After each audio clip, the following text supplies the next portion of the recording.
సంగారెడ్డి జిల్లా అందోల్ గ్రామంలో సంతకాలు ఫోర్జరీ ఓ రిటైర్డ్ ఐపీఎస్ అధికారికి చెందిన భూమిని ఇతరులకు విక్రయించారు కేటుగాళ్లు.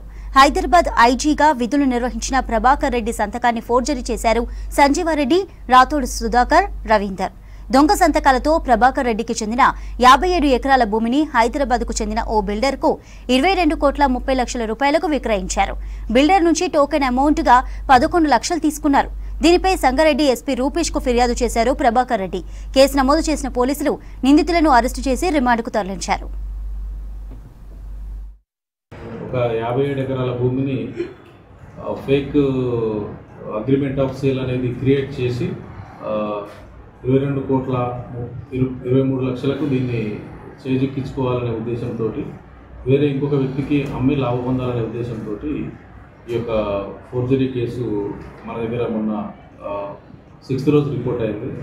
దీనికి సంబంధించి కంప్లైంట్ షేరి నరసింహారెడ్డి, అందోల్ గ్రామస్తుడు. ఇతను ప్లస్ ఇతనికి పాలులైన వీళ్ళ బ్రదర్ బాలకృష్ణారెడ్డి మరియు అంజమ్మ అనే వాళ్ళ వదిన, ఇంకొక షేరి ప్రభాకర్ రెడ్డి అని చెప్పని ఈసారి రిటైర్డ్ ఐపీఎస్ ఆఫీసర్ కూడా. దీంట్లో 3 వ్యక్తులు భాగస్తులు ఉన్నట్టు మనం ఇన్వెస్టిగేషన్లో ఫైండ్ అవుట్ చేసినాము. ఆ 3ని కూడా ఈరోజు అరెస్ట్ చేస్తాము, కోర్టు ప్రొడ్యూస్ చేస్తాం. డబ్బులు ప్రస్తుతానికి అయితే సంజయ్ రెడ్డి అకౌంట్లో ఉన్నాయని చెప్తున్నాడు. ఇక ఫర్దర్ ఇన్వెస్టిగేషన్లో అది కూడా మేము ఆయన అకౌంట్ నెంబర్ తీసుకొని ఫీజు కోసం బ్యాంక్ మేనేజర్కి మనం లెటర్. ఈ ఫేక్ డాక్యుమెంట్ చూసే ఆయన 11 లక్షల టోకెన్ అమౌంట్ కింద ట్రాన్స్ఫర్ చేసినాడు. ఇప్పుడు యాక్చువల్గా వీళ్ళు మళ్ళా అసలు ఓనర్లను కలిసి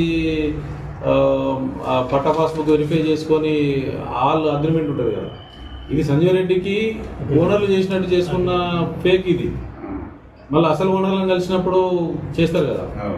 నేను 2 కోట్లు వాళ్ళకి ఇచ్చి అగ్రిమెంట్ సేవ్ చేసుకున్నా. 39 లక్షలకు నేను అగ్రిమెంట్ చేసుకున్నా. 40 లక్షలకు ఎకరం చొప్పున నీకు ఇస్తాను, 1 లక్ష ఎకరం లాభం చొప్పున ఇస్తా అని చెప్పని వాళ్ళ దగ్గర నమ్మవాళ్ళకి మంచిగానే ఉన్నది, పర్లేదు, ఒకటే పిట్టున్నది అనే కాన్సెప్ట్ లో నేను కూడా సీన్ విజిట్ మంచిగా ఉందనే ఉద్దేశంతో నమ్మి ఆయన వాళ్ళు యాక్చువల్ గా అక్కడ లోకల్ పోలీస్ స్టేషన్ పోయారు. పోతే వాళ్ళు ఏమన్నారు, ఇక్కడ ఒకవేళ ఏమైనా కేసు రిజిస్టర్ అయితే వాళ్ళే ఫర్దర్ ఇన్వెస్టిగేషన్ చేస్తారు, మళ్ళీ డబల్ కేసు ఎందుకు అని చెప్పి వాళ్ళకి చెప్పడం వల్ల